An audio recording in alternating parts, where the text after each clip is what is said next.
Hi guys, my name is Hermit in the Forest. Today I want to talk about an activity so-called software piracy. Although I am PC games collector and supporter, personally I have nothing against this activity if it's not done for financial profit or getting undeserved fame. However, simple data spreading and sharing is a natural and harmless thing. When I was a small boy, I saw a fairy tale in TV that took place in Middle Ages and was about a wise man who acted as a judge and had to decide a case between a rich merchant and a poor worker. The merchant roasted a lamp in his house and the pleasant smell spread out of the window. The worker was outside just preparing to eat his bread when he noticed it.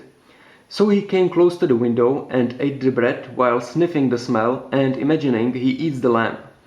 The merchant then sent guards to bring worker before court because the lamp was his, so even the smell from cooking it was his, and the worker should pay for it because it enhanced the worker's enjoyment from food. The worker defended himself, saying that no harm was done to the merchant and the lamp stayed whole and he only ate the bread, which was his. The judge decided that the worker should throw all his coins on the table. When he did, the merchant wanted to take them, but the judge returned them back to the worker and said to the merchant, "You wanted to get payment for your lamp's smell, so you got paid by the sound the coins made when they fell down on the table." I think this example perfectly describes what digital data are and how should we regard them.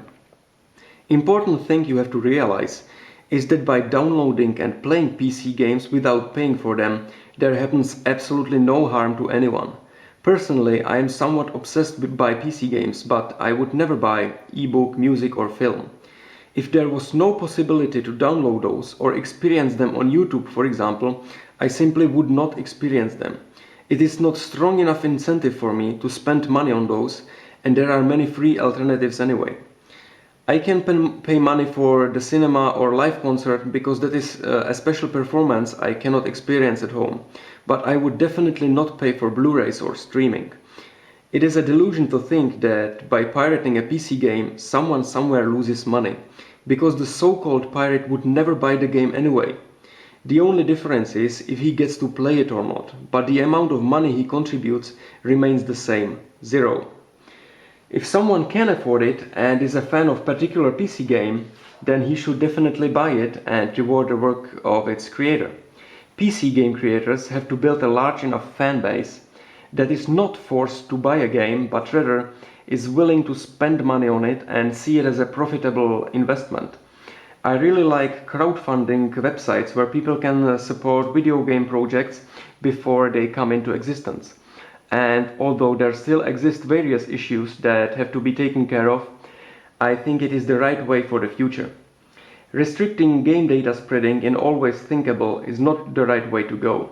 Video game fans are often former pirates anyway, and their passion for gaming initially began by playing pirated games. There always existed attempts to fight so-called software piracy.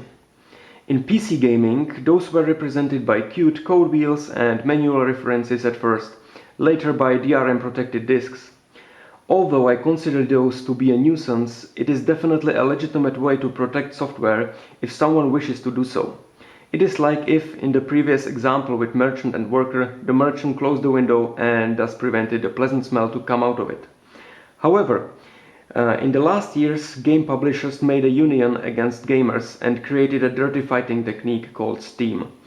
In my opinion, Steam is the worst thing ever that happened in PC gaming history, even worse than censorship in games. And it is not because it caused that PC big boxes became almost extinct. That is a natural development of things, and it is logical that video games are distributed digitally. That had to happen sooner or later. Also, Steam's digital library feature was definitely a big step forward. However, this positive feature cannot outweigh its negatives. I like how GOG handles it, and this system should have been used as #1 online distribution service. However, human greed is boundless, and those mostly hurt by the atrocity called Steam are not the so-called pirates, but the regular PC game players. They become hostages that can't use the product they pay for if they are not connected to this service.